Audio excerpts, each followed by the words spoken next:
Voilà, j'ai écrit ce livre avec finalement deux idées.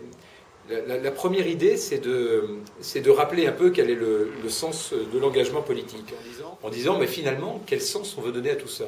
Pourquoi on s'engage? Quel est le principe de l'engagement? En considérant que la politique n'est pas un métier, en tous les cas, ou si on le considère comme un métier, c'est pas un métier comme un autre, c'est un engagement qui demande énormément de liberté, énormément de discernement, énormément d'objectivité, et qu'il faut garder probablement ses distances. Et donc je voulais rappeler le principe de l'engagement politique, rappeler ce principe de liberté, qui me semble d'autant plus fort dans une période comme celle qu'on vit en ce moment, que les choix sont difficiles, et que si on raisonne par rapport à son propre intérêt, sa propre carrière, si on en fait un métier, c'est un peu le risque, à ce moment-là, on risque d'avoir un itinéraire politique qui n'est pas complètement libre et complètement objectif.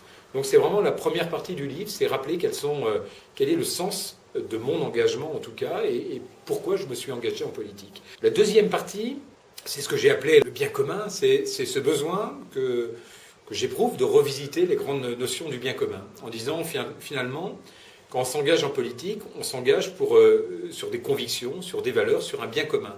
Non pas sur l'intérêt général. Le bien commun, c'est porter des valeurs essentielles, liées à la dignité de la personne, liées au travail, liées à l'environnement.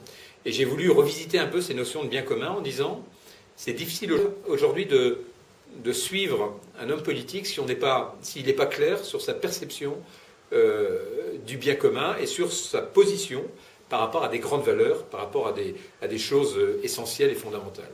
Et puis la troisième partie, la plus longue du livre, c'est mais finalement, comment recréer un élan, comment recréer de la confiance, comment recréer une dynamique politique, au sens vraiment étymologique du terme.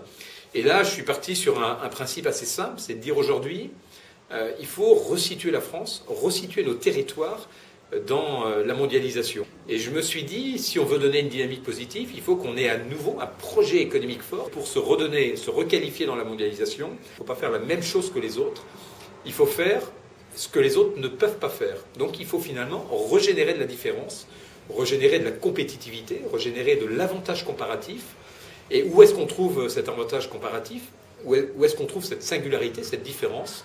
On la trouve dans nos territoires. Et on la trouve dans cette épaisseur culturelle, patrimoniale, paysagère, universitaire, etc. Dans cette épaisseur extraordinaire dont sont dotés nos territoires et dont est dotée la France.